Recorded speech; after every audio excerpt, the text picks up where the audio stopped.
अकारण करुणा वरुणालय आनंद कंचित मूर्ति परात्पर अखिलेश्वर सर्वेश्वर जगताधार भक्त वांछा कल्पतरु परिधि परिधि बागंबर धारी देवादिदेव महादेव शिव शंकर भगवान की असीम अनुकंपा से चल रही श्रावण मास के पावन पवित्र पर्व पर श्री शिव महापुराण के आज के पावन पवित्र सत्र में प्रवेश करते हैं। एक बार प्रेम से कहिए गौरी शंकर भगवान की जय।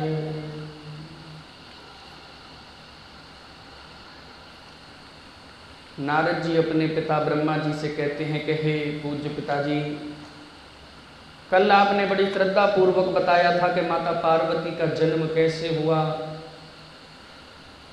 राजा दक्ष की कन्या सती पार्वती के रूप में कैसे अवतरित हुई, मैना और हिमालय की बातचीत क्या हुई, पार्वती का सपना कैसे हुआ, भौम का जन्म कैसे हुआ। अब आगे की भी कथा श्रवण कराइए। ब्रह्मा जी कहते हैं कि नारद, गिरिराज हिमालय की पुत्री पार्वती जो साक्षात जगदम्बा का अवतार थी, जब 8 वर्ष की हो गई तब भगवान शिव को अनेक उनके जन्मों का समाचार मिला। तब उस अद्भुत बालिका को हृदय में रखकर वे प्रसन्न हुए। तब उन्होंने अपने मन में एकाग्र कर तपस्या करने के विषय में सोचा।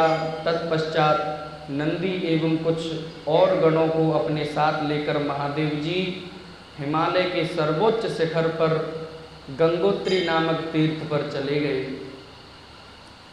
इसी स्थान पर पतित पावनी गंगा ब्रह्मलोक से गिर रही हैं।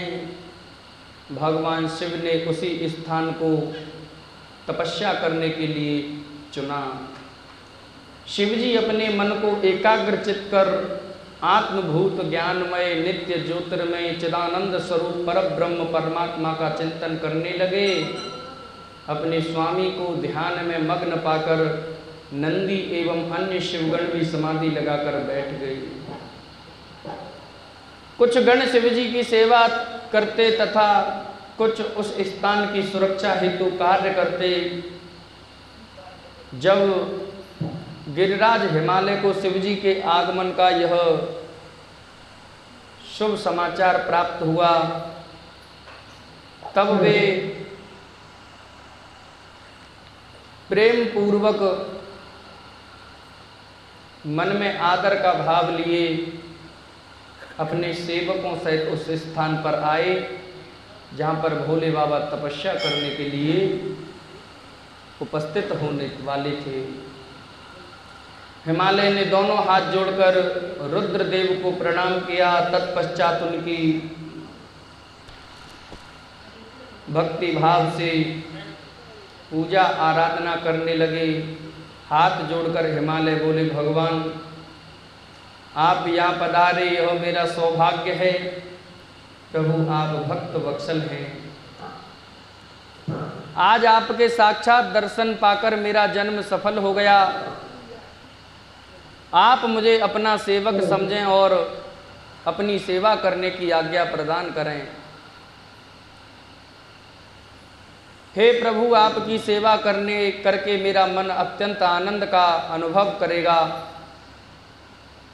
गिरिराज हिमालय के वचन सुनकर महादेव जी ने अपनी आंखें खोली और वहां हिमालय और उनके सेवकों को खड़े उन्हें देखकर महादेव जी मुस्कुराते हुए बोले, हे गिरिराज, मैं तुम्हारे शिखर पर एकांत में तपस्या करने के लिए आया हूँ। हिमालय तुम तपस्या के धाम हो। देवताओं, मुनियों और राक्षसों को भी तुम आश्रय प्रदान करते हो। गंगा जो सबके पापों को धो देती है, तुम्हारे ऊपर से होकर ही निकलती है, इसलिए तुम सदा के लिए पवित्र हो गए हो। भगवान शिव कहते हैं, राजा हिमालय से मैं इस परम पावन स्थल जो कि गंगा का उद्गम स्थल है, यहाँ पर तपस्या करने के लिए आया हूँ। मैं यह चाहता हूँ कि मेरी तपस्या बिना किसी विघ्न बाधा के पूरी हो जाए। इसलिए तुम मेरी ऐसी व्यवस्था करो कि कोई मेरे निकट ना तो आए और ना यहाँ से कोई जाए। अब तुम अपने घर जाओ और इसका उचित प्रबंध करो। ऐसा कहकर भगवान शिव चुप हो गए। तब हिमालय ने परमेश्वर आप मेरे निवास क्षेत्र में पधारे, यह मेरे लिए बड़े सौभाग्य की बात है। मैं आपका स्वागत करता हूँ। भगवान अनेकों मनुष्यों आपकी अनन्य भाव से तपस्या और प्रार्थना करने पर भी आपके दर्शनों के लिए तरसते हैं। ऐसे महादेव ने मुझ दीन को अपने अमृत दर्शनों से कृतार्थ किया है। भगवान आप यहाँ पर तपस्या के लिए पधारे हैं, इससे मैं बहुत प्रसन्न हूँ। आज मैं स्वयं को देवराज इंद्र से भी अधिक भाग्यशाली मानता हूँ। इतना ही फर्क है सती के पिता में और पार्वती के पिता में। देवी सती के पिता जो दक्ष थे, वो अभिमान के कारण महादेव जी का अपमान करते थे और अपने को राजा समझते थे, तो इसलिए उनका रिश्ता ज़्यादा दिन नहीं चला। और जो ये पार्वती के पिताजी राजा हिमालय हैं, ये बोलते हैं कि सब कुछ आपकी ही कृपा से हुआ है। प्रभु ये तो आप हमको बड़ाई दे रहे हैं, हमारी प्रसन्नता के लिए पूछ रहे हैं कि मैं आपके इस स्थान पर तपस्या कर सकता हूँ, परंतु महादेव आप एक बात बताइए, ऐसी कौन सा स्थान है जहाँ पर आप निवास नहीं करते? कण कण में शंकर का वास होता है। फिर भी प्रभु यदि आप पूछ रहे तो आप यहाँ बिना किसी विघ्न बाधा के एकाग्रचित होकर के तपस्या कर सकते हैं। ये हम आपको आदेश नहीं दे रहे, क्योंकि हम तो आपकी ही कृपा से खा पी रहे हैं। हमारी तो जो शरीर क्या, जन्म क्या, हमारी तो जो सांसें भी चल रही हैं वह आपकी कृपा से ही चल रही हैं। प्रभु हमारा तो यहाँ पर कुछ नहीं है, तेरा तुझको अर्पण और क्या लागे मेरा। हमारा यहाँ कुछ नहीं है। आपको यहाँ पर किसी भी तरह की कोई परेशानी नहीं होगी। महादेव ऐसा मैं आपको विश्वास दिलाता हूँ। ऐसा कहकर राजा हिमालय अपने घर लौट गए। घर पहुंचकर उन्होंने अपनी पत्नी मैना को शिवजी से हुई सारी बातों का वृत्तांत कह सुनाया। तब उन्होंने अपने सेवकों को बुलाया और समझाते हुए कहने लगे कि आज से कोई भी गंगा अवतरण अर्थात गंगोत्री नामक स्थान पर नहीं जाएगा। क्यों नहीं जाएगा? क्योंकि वहाँ पर त्रिभुवनपति कैलाशपति भगवान शिव तपस्या करने के लिए आए हैं। यदि किसी के जाने से उनकी तपस्या में विघ्न बाधा उत्पन्न हो, कोई अड़चन आए, तो ये अच्छी बात नहीं होगी। वहाँ जाने वाले को मैं दंड दूंगा। इस प्रकार हिमालय ने अपने गढ़ों को शिवजी की तपस्या के स्थान पर न जाने का आदेश दिया। प्रेम से कहो हर हर महादेव। ब्रह्मा जी बोले कि हे मुनि नारद, हिमालय अपनी पुत्री पार्वती को साथ लेकर शिवजी के पास गए। वहाँ जाकर उन्होंने योग साधना में डूबे त्रिलोकीनाथ भगवान शिव को दोनों हाथ जोड़कर नमस्कार किया तथा इस प्रकार प्रार्थना करने लगे। भगवान मेरी पुत्री पार्वती आपकी सेवा करने की बड़ी उत्सुक है, इसके लिए आपकी आराधना करने के लिए मैं इसे अपने साथ यहाँ पर लेकर आया हूँ। हे प्रभु, यह अपनी 2 सखियों के साथ आपकी सेवा में रहेगी। आप मुझ पर कृपा करके इसे अपनी सेवा का अवसर प्रदान करें। तब भगवान शिव ने उस परम सुंदरी हिमालय की कन्या पार्वती को देखकर अपनी आंखें बंद कर लीं और पुनः परब्रह्म के स्वरूप का ध्यान करने में निमग्न हो गए। उस समय सर्वेश्वर एवं सर्वव्यापी शिवजी तपस्या करने लगे। यह देखकर हिमालय इस सोच में डूब गए कि भगवान शंकर उनकी तपस्या स्वीकार करेंगे या नहीं करेंगे। बोले कि महादेव ने तो कोई उत्तर ही नहीं दिया हमारी बात का। तब एक बार दोबारा हिमालय ने हाथ जोड़कर शिवजी के चरणों में प्रणाम किया और बोले कि हे देवादिदेव महादेव, हे भोलेनाथ, हे शिव शंकर, मैं दोनों हाथ जोड़कर आपकी शरण में आया हूँ। कृपा करके आंखें खोलकर मेरी ओर देखिए। भगवान आप सभी विपत्तियों को दूर करते हैं। हे भक्त वत्सल, मैं रोज अपनी पुत्री के साथ आपके दर्शनों के लिए यहाँ आ जाऊँगा, कृपया मुझे आज्ञा प्रदान कीजिए। हिमालय के वचनों को सुनकर त्रिलोकीनाथ भगवान शिव ने अपने नेत्र खोल दिए और बोले, हे गिरिराज हिमालय, आप अपनी कन्या को घर पर ही छोड़कर मेरे दर्शनों के लिए आ सकते हैं, नहीं तो आपको मेरा भी दर्शन नहीं होगा। महेश्वर की ऐसी बातें सुनकर हिमालय ने अपना मस्तक झुका दिया और शिव जी से बोले कि हे प्रभु, हे महादेव जी, कृपया यह बताइए कि मैं अपनी पुत्री के साथ आपके दर्शनों के लिए क्यों नहीं आ सकता? ऐसा क्या कारण है जो मैं अपनी बेटी के सहित आपके दर्शन नहीं कर सकता? क्या मेरी पुत्री आपकी सेवा के योग्य नहीं है प्रभु? फिर इसे न लेकर आने का मुझे कारण समझ में नहीं आता। हिमालय की बातें सुनकर शिव जी हंसने लगे और बोले कि हे गिरिराज, आपकी पुत्री सुंदर चंद्रमुखी और अनेक शुभ लक्षणों से संपन्न है, इसलिए आपको इसे मेरे पास नहीं लाना चाहिए। क्योंकि मैं आपको बताता हूँ, विद्वानों ने नारी को माया रूपणी कहा है। युवतियाँ ही तपस्वियों की तपस्या में विघ्न डालती हैं। मैं योगी हूँ, सदैव तपस्या में लीन रहता हूँ और माया मोह से दूर हूँ, इसलिए मुझे स्त्री से दूर रहना चाहिए। हे हिमालय, आप धर्म के ज्ञानी हैं और वेदों की रीतियाँ जानते हैं। स्त्री की निकटता से मन में विषय वासना उत्पन्न हो जाती है, वैराग्य नष्ट हो जाता है, जिससे तपस्वी और योगी का ध्यान नष्ट हो जाता है। इसलिए तपस्वियों को स्त्रियों का साथ नहीं करना चाहिए। इस प्रकार कहकर भगवान शिव चुप हो गए। अब आप सुनना माता पार्वती ने इसका क्या उत्तर दिया। हिमालय शिव जी के ऐसे वचनों को सुनकर चकित और व्याकुल हो गए। उन्हें चुप देखकर अब पार्वती माता जी बोलती हैं कि स्त्री क्या होती है। देवी असमंजस में पड़ गई पार्वती मैया। भगवान शंकर के वचनों को सुनकर पार्वती जी बोली, हे योगीराज, आपने जो कुछ भी मेरे पिता श्री गिरिराज हिमालय से कहा है उसका उत्तर आपको मैं देती हूँ। अंतर्यामी, आपने महान तप करने का निश्चय किया है। ऐसा करने का निश्चय आपने शक्ति के कारण ही किया है, क्योंकि शक्ति के बिना शिव अधूरे और शिव के बिना शक्ति अधूरी। सभी कर्मों को करने की यह शक्ति ही प्रकृति है। प्रकृति ही सबकी सृष्टि, पालन और संहार करती है। प्रभु, आप थोड़ा विचार करें, प्रकृति क्या है और आप कौन हैं? यदि प्रकृति न होती तो शरीर तथा स्वरूप किस प्रकार होता? आप सदा प्राणियों के लिए वंदनीय और चिंतनीय हैं। यह सब प्रकृति के ही कारण है।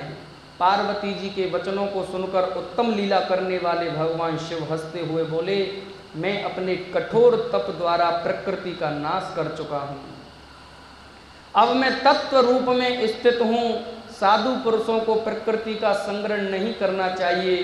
भगवान शिव के इस प्रकार वचनों को सुनकर पार्वती हंसती हुई बोली, हे करुणा निधान कल्याणकारी योगीराज, आपने जो कहा क्या वह प्रकृति नहीं है? तो फिर आप उससे अलग कैसे हो सकते हैं? बोलना या कुछ करना अर्थात हमारे द्वारा किया गया हर क्रियाकलाप ही प्रकृति है। हम सदा ही प्रकृति के ही वश में रहते हैं। यदि आप प्रकृति से अलग हैं तो न आपको बोलना चाहिए और न ही कुछ करना चाहिए, क्योंकि ये कार्य तो प्रकृति करती है, अर्थात प्राकृत है। भगवान, आप हंसते, सुनते, खाते, देखते, करते हैं ना, ये सब प्रकृति का ही कार्य है। इसलिए व्यर्थ के वाद विवादों से कोई लाभ नहीं होने वाला। यदि आप वाकई प्रकृति से अलग हैं तो इस समय यहाँ तपस्या क्यों कर रहे हैं? आपके मन में तपस्या करने का विचार क्यों आया? यदि आप प्रकृति से अलग हैं तो प्रकृति तो ये तपस्या यही तो करवा रही है आपसे। सच तो यह है कि आप प्रकृति के वश में हैं और इस समय अपने स्वरूप को खोजने के लिए ही तपस्या में लीन रहना चाहते हैं। योगीराज, आप किस प्रकार की बात कर रहे हैं? थोड़ा विचार कर कहें। यदि आपने प्रकृति का नाश कर डाला है तो आप किस प्रकार विद्यमान रहेंगे? कैसे एक स्थान पर विराजमान रहेंगे? रहेंगे कहाँ आप? क्योंकि संसार तो सदा से ही प्रकृति से बंधा हुआ है। क्या आप प्रकृति का यह तत्व नहीं जान रहे? प्रकृति आप पुरुष हैं, यह पूर्णतया सच है। मेरे ही कारण आप सगुण और साकार माने जाते हैं।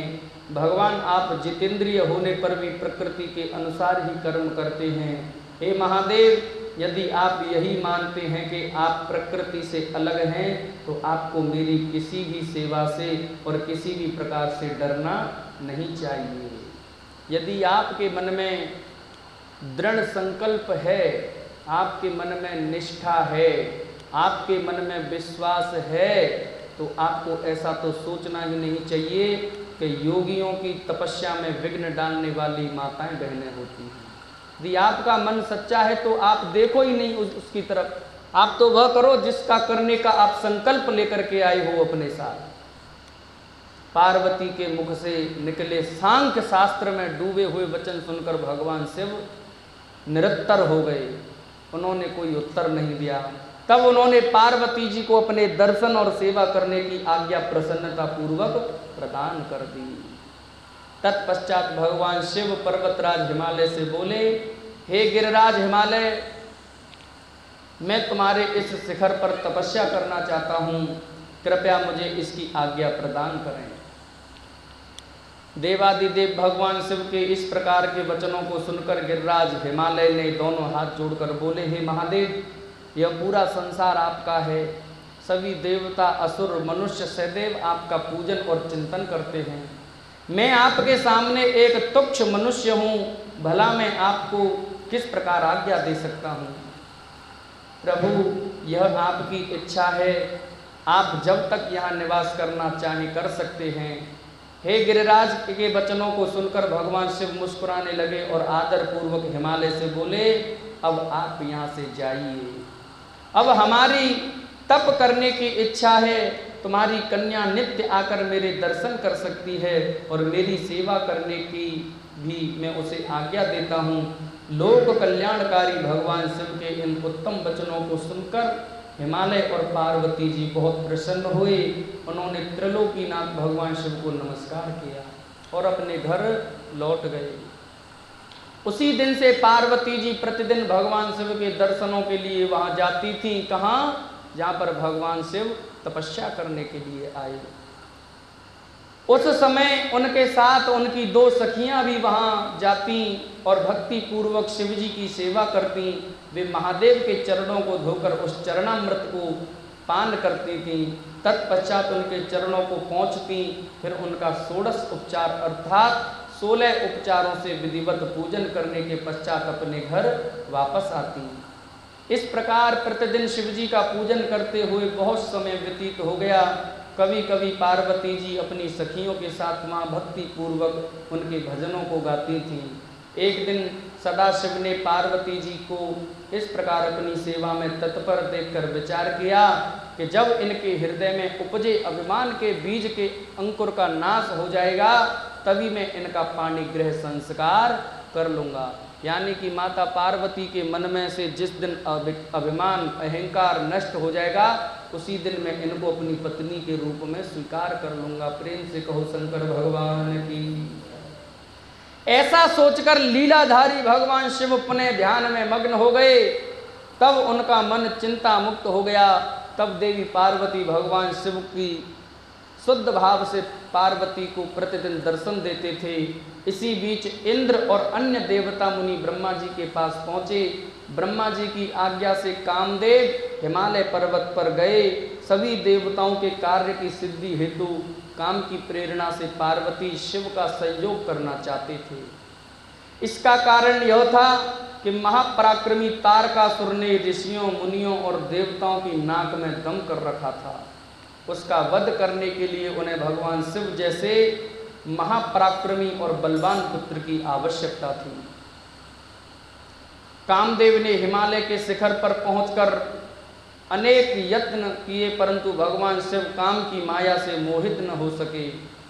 उन्होंने क्रोध से कामदेव को भस्म कर दिया।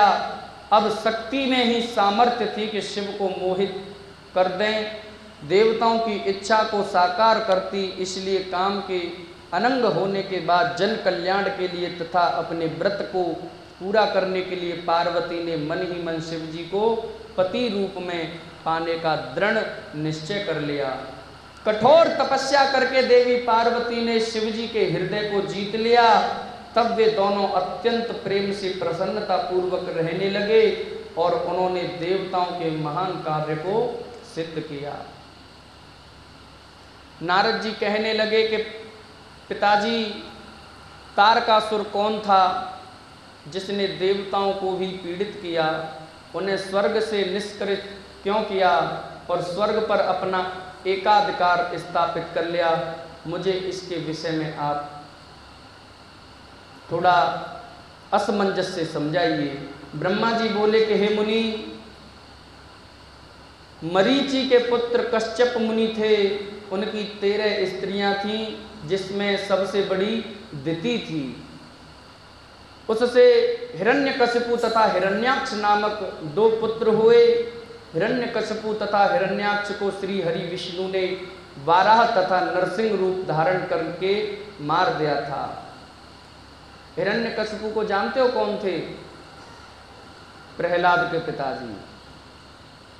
तब अपने पुत्रों के मर जाने से दुखी होकर दिति ने कश्यप से प्रार्थना की तथा उनकी बहुत सेवा की।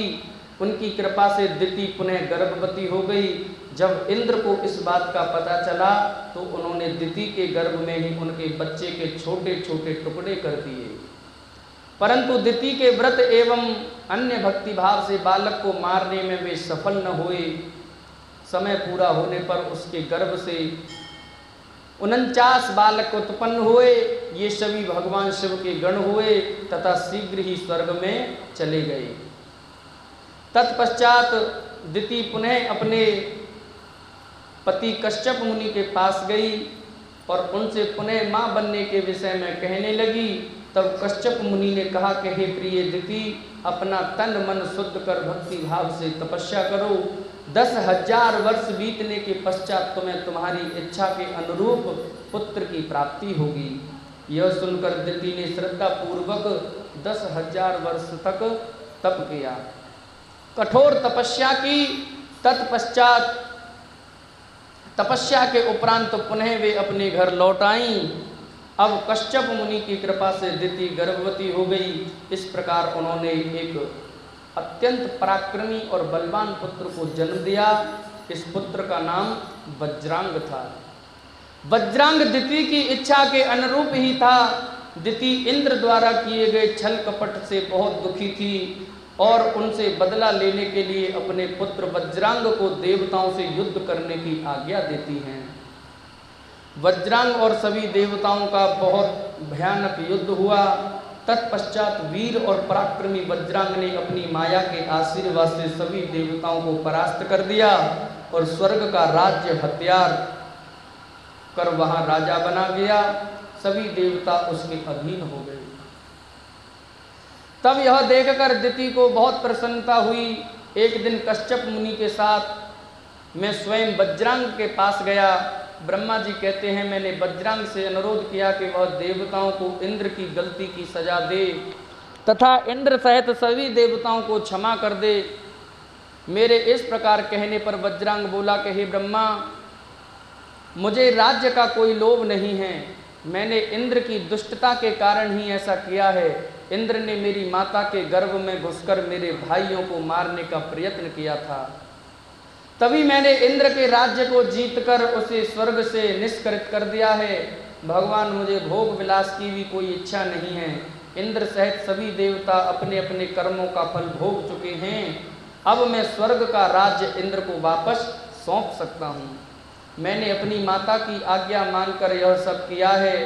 प्रभु, आप मुझे सार तत्व का उपदेश दें जिससे मुझे सुख की प्राप्ति हो। वज्रांग के उद्देश्य को उत्तम जानकर मैंने उसे सात्विक तत्व के बारे में समझाया। फिर मैंने एक सुंदर व गुणी स्त्री उत्पन्न की और उसका विवाह वज्रांग से कर दिया। वज्रांग ने अपने सभी बुरे विचारों को त्याग दिया, परंतु उसकी पत्नी के हृदय में बुरे विचारों का मानो साम्राज्य था, उसकी पत्नी के ने उसकी बहुत सेवा की। तब प्रसन्न होकर वज्रांग ने कहा कि हे प्राण प्रिया, तुम क्या चाहती हो मुझे बताओ, मैं तुम्हारी इच्छाएं अवश्य पूरी करूंगा। यह सुनकर वह परम सुंदरी बोली, हे पतिदेव, यदि आप मेरी सेवा से प्रसन्न हैं तो कृपा मुझे इस त्रिलोकी को जीतने वाला महापराक्रमी बलवान पुत्र प्रदान कीजिए। मेरे गर्भ से ऐसा पुत्र प्राप्त हो जो इस सारे संसार को जीत सके। समस्त देवता उसके भयभीत रहें। अपनी पत्नी के ऐसे वचन सुनकर वज्रांग सोच में डूब गया, क्योंकि वह स्वयं देवताओं से किसी प्रकार का कोई वैर नहीं रखना चाहता था, परंतु उसकी पत्नी देवताओं के साथ शत्रुता बढ़ाना चाहती थी। वज्रांग सोचने लगा कि यदि सिर्फ अपनी पत्नी की इच्छा को सर्वोपरि मानकर उसे पूरा किया तो सारे संसार सहित देवताओं एवं मुनियों को बहुत दुख उठाना पड़ेगा। यदि अपनी पत्नी की बात मैं मानता हूँ तो ये देवता जितने भी हैं बहुत कष्ट पाएंगे, और यदि पत्नी की इच्छा को पूरा नहीं किया तो मैं नरक का भागी बनूंगा। तब इस धर्म संकट में पड़ने के बाद उसने अपनी पत्नी की अभिलाषा को पूरा किया। अपनी पत्नी की इच्छा अनुसार पुत्र प्राप्त करते हेतु वज्रांग ने बहुत वर्षों तक कठोर तपस्या की। मुझसे वर प्राप्त कर अत्यंत हर्षित होता हुआ वज्रांग अपनी पत्नी को पुत्र प्रदान करने हेतु अपने लोक में चला गया। प्रेम से कहो शंकर भगवान की जय। कृष्ण गोविंद गोविंद हे गोपाल नंद लाल, कृष्ण गोविंद गोविंद हे गोपाल नंद लाल, कृष्ण गोविंद गोविंद हे गोपाल नंद लाल, कृष्ण गोविंद गोविंद हे गोपाल नंद लाल, हे गोपाल नंद लाल, हे गोपाल नंद लाल, हे गोपाल नंद लाल, हे गोपाल नंद लाल, हे गोपाल नंद लाल, हे गोपाल नंद लाल, हे गोपाल नंद लाल। राधे गोविंद गोविंद हे गोपाल नंद लाल, राधे गोविंद गोविंद हे गोपाल नंद लाल, राधे गोविंद गोविंद हे गोपाल नंद लाल, राधे गोविंद गोविंद हे गोपाल नंद लाल, हे गोपाल नंद लाल, हे गोपाल नंद लाल, हे गोपाल नंद लाल, राधे गोविंद गोविंद हे गोपाल नंद लाल, राधे गोविंद गोविंद हे गोपाल नंद लाल, कृष्ण गोविंद गोविंद हे गोपाल नंद लाल, कृष्ण गोविंद गोविंद हे गोपाल नंद लाल, राधे गोविंद गोविंद हे गोपाल नंद लाल, राधे गोविंद हे गोपाल लाल, राधे गोविंद हे गोपाल। प्रेम से कहो शंकर भगवान की जय। ब्रह्मा जी बोले, हे मुनि श्रेष्ठ नारद, कुछ समय बाद वज्रांग की पत्नी गर्भवती हो गई। समय पूर्ण होने पर उसकी पत्नी ने एक पुत्र को जन्म दिया। वह बालक बहुत लंबा चौड़ा था, उसका शरीर बहुत अत्यधिक विशाल था, वह अत्यंत शक्तिशाली और पराक्रमी था। उसके जन्म के समय सारे संसार में कोहराम छा गया, चारों ओर उपद्रव होने लगा, आकाश में भयानक बिजलियां चमकने लगी तथा चारों दिशाओं में भयंकर गर्जनाएं होने लगी। धरती पर भूकंप आ गया, पहाड़ कांपने लगे, नदी सरोवरों का जल जोर जोर से उछलने लगा, चारों ओर आंधियां चलने लगी, सूर्य को राहु ने निगल लिया और चारों ओर अंधकार छा गया। वज्रांग का जब पुत्र जन्मा तो उसके जन्म के समय के ऐसे अशुभ लक्षणों को देखते हुए कश्यप मुनि ने उसका नाम तारकासुर रख दिया। यही तारकासुर ऐसा राक्षस है जो सभी देवताओं को परेशान करेगा, और इस तारकासुर का वध कौन करेगा? तारकासुर का वध करेगा भगवान भोले बाबा के जो बड़े पुत्र हैं, क्या नाम है जिनका? कार्तिक जी। अब आगे कथा में श्रवण करें।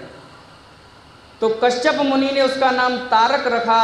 तारक का जन्म हो जाने पर वज्रांग के घर में उसका लालन पालन होने लगा।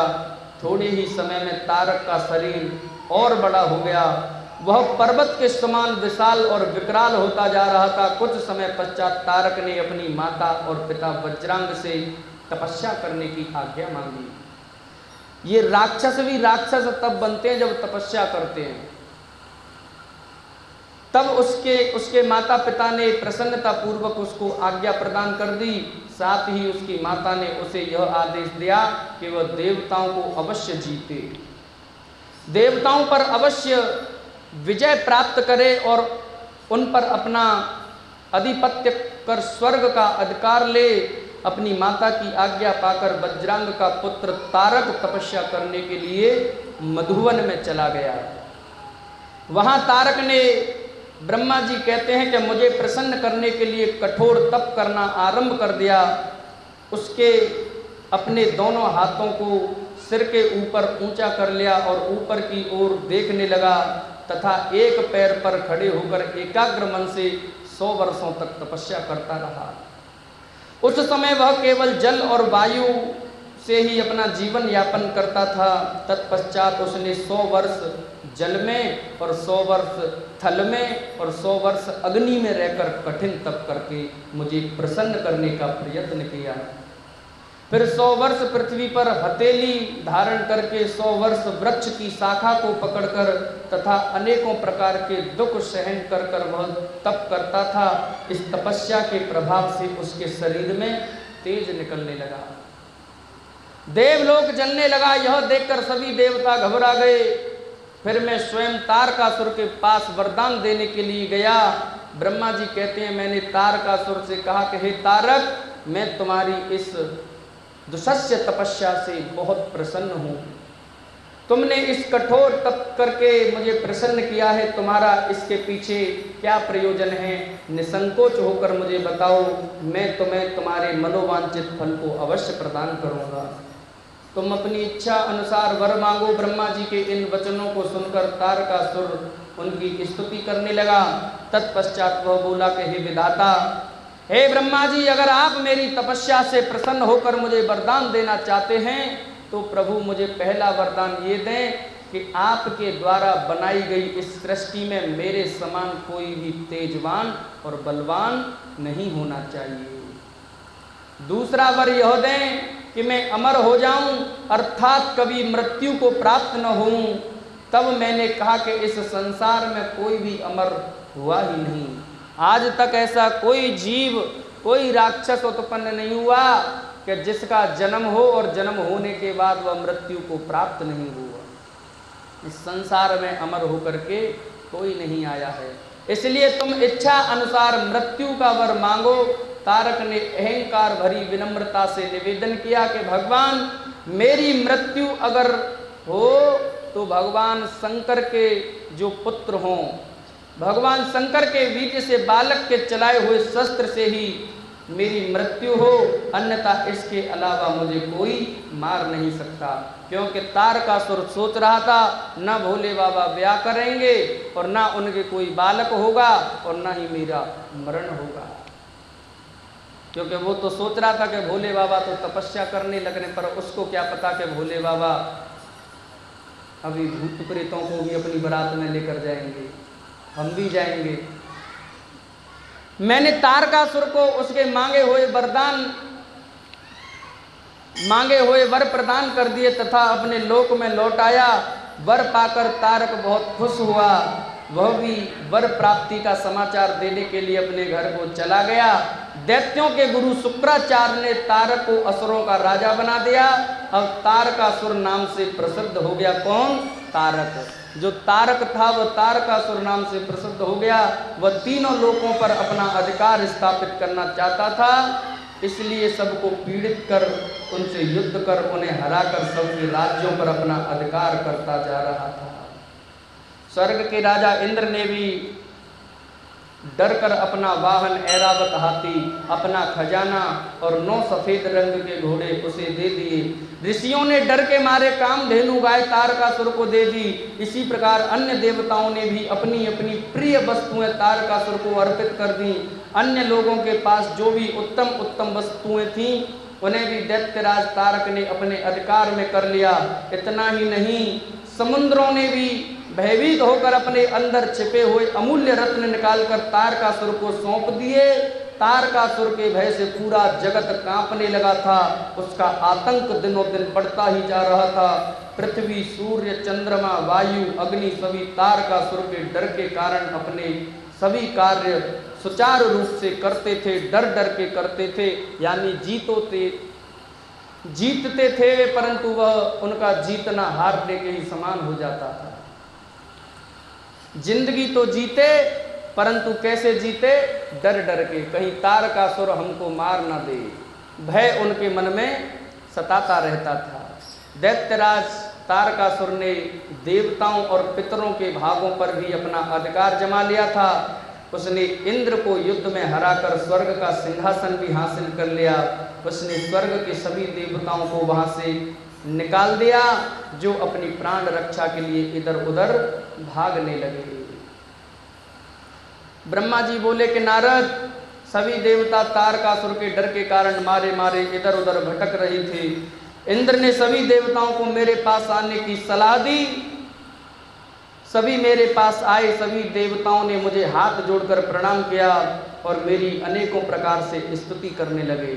अपना दुख दर्द बताते हुए देवता कहने लगे कि हे विधाता, हे ब्रह्मा जी, आपने ही तारकासुर को अभय का वरदान दिया है, तभी से तारक त्रिलोकी को जीतकर अभिमानी हो रहा है। उसने लोगों को डरा धमकाकर उन्हें अपने अधीन कर लिया है। तारकासुर ने स्वर्ग पर भी अपना अधिकार स्थापित कर लिया है और हम सभी को स्वर्ग से निकाल दिया है। उसने इंद्र के सिंहासन पर भी अपना अधिकार जमा लिया है।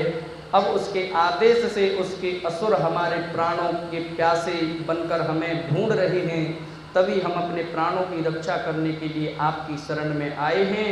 हे प्रभु, हमारे दुखों को दूर कीजिए। सभी देवता इस बात को ब्रह्मा जी से कह रहे हैं। देवताओं के कष्टों को सुनकर ब्रह्मा जी कहते कि मुझे बहुत दुख हुआ।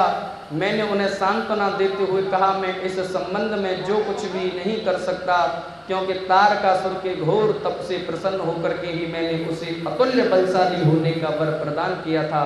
परंतु उसने मदान्ध होकर सभी देवताओं और मनुष्यों को प्रताड़ित किया है और उनकी संपत्तियों पर जबरदस्ती अपना अधिकार प्राप्त कर लिया है। इसलिए अब आप सभी इस बात से निश्चिंत रहिए कि एक दिन तारकासुर का विनाश अवश्य होगा। कोई कितना भी बड़ा पापी हो, कितना भी बड़ा दुराचारी हो, कितना भी बड़ा दुष्ट आत्मा हो, भगवान उस दुष्ट को, उस पापी को, उस दुराचारी को एक न एक दिन अवश्य दंड प्रदान करते हैं। चोर कहाँ तक चोरी कर सकता है, पापी कहाँ तक पाप कर सकता है, कर्महीन कहाँ तक कर्म कर सकता है। एक दिन पाप का घड़ा अवश्य फूटता ही फूटता है, इस बात को आप भूलो मत। उसकी मृत्यु जरूर होगी, पर इस समय हम विवश हैं। इस समय तारक को मैं विष्णु जी और शिव जी, इन तीनों में से कोई भी नहीं मार सकता, क्योंकि उसने मुझसे वरदान प्राप्त किया है कि उनका वध शिव जी का जो पुत्र होगा उसी के द्वारा हो सकता है। इसलिए तुम सबको शिव जी के विवाह के पश्चात उनके पिता बनने तक प्रतीक्षा करनी ही पड़ेगी। प्रतीक्षा के अलावा हमारे पास कोई और दूसरा रास्ता नहीं है। महादेव जी यह सुनकर इंद्र सहित सभी देवता असमंजस में पड़ गए तथा पूछने लगे कि प्रभु, महादेव जी की प्रिय पत्नी सती ने तो अपना शरीर योगाग्नि में नष्ट कर दिया है, अब वह कैसे और किससे विवाह करेंगे और यह कैसे संभव हो सकेगा? तब ब्रह्मा जी कहते हैं, मैंने उन्हें बताया कि प्रजापति दक्ष की पुत्री और त्रिलोकीनाथ भगवान शिव की प्राण बल्लभा सती हिमालय पत्नी मैना के गर्भ से जन्म लेकर बड़ी हो रही हैं। उनका नाम पार्वती है। बोलिए पार्वती मैया की। पार्वती ही भगवान शिव की पत्नी बनने का गौरव प्राप्त करेंगी।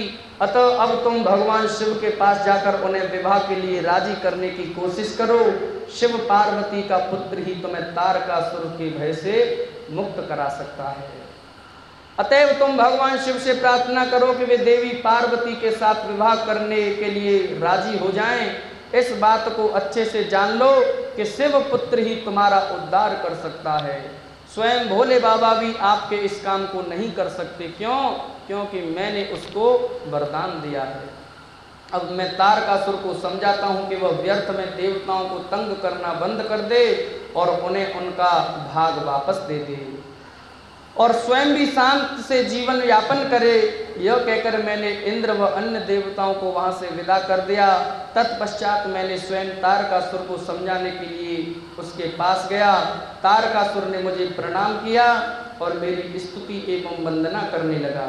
मैंने तारकासुर से कहा, हे पुत्र तारक, मैंने तुम्हारी भक्ति भाव से की गई तपस्या से प्रसन्न होकर मैंने तुम्हें मनोवांछित फल प्रदान किया।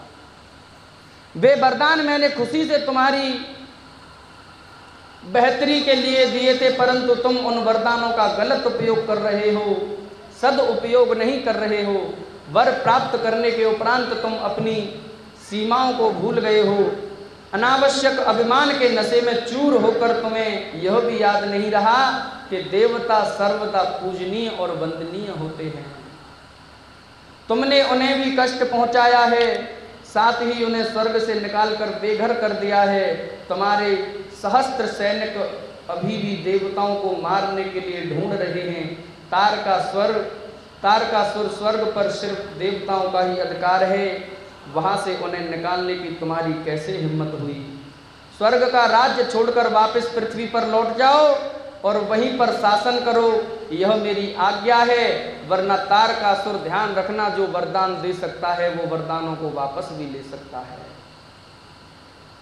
तारकासुर को यह आदेश देकर मैं वहां से लौट आया। तत्पश्चात तारकासुर ने मेरी बात का सम्मान करते हुए स्वर्ग का राज्य देवताओं को दे दिया।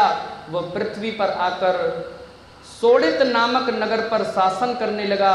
मेरी आज्ञा पाकर देवताओं सहित देवेंद्र स्वर्ग लोक को चले गए और पूर्व की भांति उन्हें स्वर्ग पर शासन करने लगे। प्रेम से कहो बम बम भोले, हर हर महादेव। ब्रह्मा जी बोले कि नारद, स्वर्ग में सब देवता मिलकर सलाह करने लगे कि किस प्रकार से भगवान रुद्र काम से सम्मोहित हो सकते हैं। शिव जी किस प्रकार पार्वती जी का पाणी ग्रहण करेंगे, यह सब सोचकर देवराज इंद्र ने कामदेव को याद किया। कामदेव तुरंत वहां पर पहुंच गए। और आपको याद हो, कथा में बताया था कि नारद जी जब तपस्या कर रहे थे तब भी इंद्र ने ही कामदेव को भेजा था, और अब भोले बाबा के पास कामदेव को भेज रहे हैं। तब इंद्र ने कामदेव से कहा कि हे मित्र, मुझ पर बहुत बड़ा दुख आ गया है, उस दुख का निवारण सिर्फ तुम ही कर सकते हो। हे कामदेव, जिस प्रकार वीर की परीक्षा रणभूमि में होती है, स्त्रियों के कुल की परीक्षा पति के असमर्थ हो जाने में होती है, उसी प्रकार सच्चे मित्र की परीक्षा विपत्ति काल में होती है। धीरज धर्म मित्र और नारी, आपत काल परखियो चारी। चार लोगों की परीक्षा कब होती है? जब संकट आ जाए, विपत्ति आ जाए। हम लोगों में धीरज कितना है, संतोष कितना है, धैर्य कितना है, इस बात का कब पता चलता है? जब हम पर कोई संकट आ जाता है। हम धर्म कर्म कितना करते हैं, ये बात का भी पता हमको विपत्ति में चलता है। यानी हम पर कोई विपत्ति आती है तो हम अपना धर्म छोड़ देते हैं, परंतु विपत्ति में अपना धर्म कभी नहीं छोड़ना चाहिए। कहते हैं ना कि भगवान की जो भक्ति करता है, पूजा करता है, पाठ करता है, उस पर विपत्ति आती है। तो भगवान कहते हैं कि परीक्षा के लिए मैं आपसे ऐसी वस्तु भी छीन सकता हूँ जिसके बिना आप एक पल भी नहीं रह सकते। हमारा विश्वास टूट जाता है कि भगवान ने तो हमारे साथ इतना बुरा किया, इतना बुरा किया, परंतु शिव महापुराण और अनेक ग्रंथ ऐसा कहते हैं कि भगवान भला करना जानते हैं, बुरा कभी किसी का नहीं करते। यदि बुरा करते तो वो हमको ये मनुष्य का जन्म ही नहीं देते।